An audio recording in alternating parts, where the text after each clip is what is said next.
So, it doesn't appear that Kristi Noem really likes puppies that much. For those of you who don't know who that is, she's the governor of South Dakota. And in a recent book she released, she detailed how this puppy she used to own really got on her nerves and was very aggressive. And she really got tired of this puppy who, you know, needed to be trained because it was so young, being such a nuisance to her. So she did the very normal thing. She grabbed a gun and,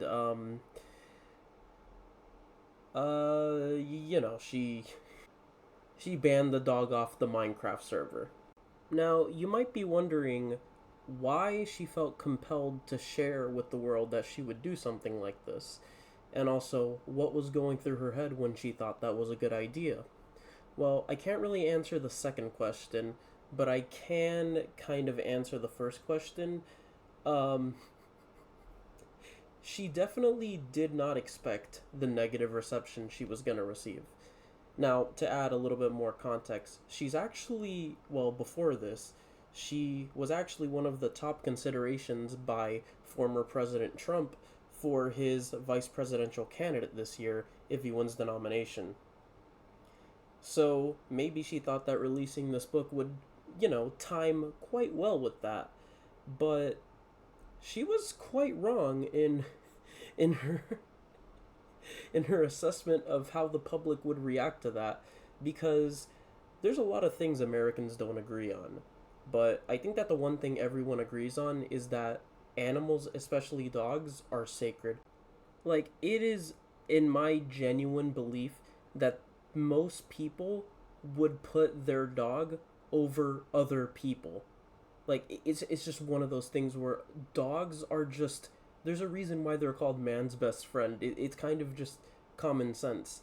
Anyone who abuses animals is a loathsome individual that nobody will ever like. And Kristi Noem apparently did not understand this for some bizarre reason. It's like, and she tried, after getting all of this negative attention, she tried to walk it back to a degree, or try to save face. And it's just, it was incredible, because you would think she would just not say anything ever again, but no, she thought, oh, I can talk my way out of this. And then she went to Twitter to write a gigantic response post to all the backlash she was getting. You would think if she was gonna do this, she would at least, pretend like she actually felt really bad about it. But no, she really seemed to think it was a very good thing to do because the dog was aggressive and that the law allowed it.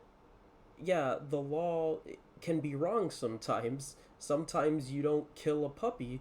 It's it's just incredible how she really, really, really seemed to believe that she was gonna get away with, like that people were not gonna respond negatively. I think that she actually seems like she didn't expect this, which is just bizarre to me, because there's just some things that you do and you get negative reception. Dogs are off limits in terms of any abuse. I see anyone abusing an animal, it's gonna take every fiber of my being to not want to. I can't really say what I would want to do because I don't know how YouTube's community guidelines work, but you know what I would want to do because you would want to do the same thing. Nobody messes with dogs. Like, that's insane. And the fact that she thought it was okay is, it's just bizarre to me. But I don't even know how well that book is gonna sell. In my opinion, I think that her political career is probably over after her term as governor. There's absolutely no way Trump is gonna pick her for VP because everyone hates her now. Like, it's, I guess, like, I don't understand how she. Yeah, it gets funnier every time I think about it, because she didn't think to omit that, to just think, hey, maybe this won't be a good idea to add. It's one of those bizarre things. It's But yeah, talk about literally a fall from grace in just a week. She was a top choice for VP. Now he's not gonna touch her. Yeah, Politics is an interesting thing, but you never know. Maybe Nickelodeon will hire her.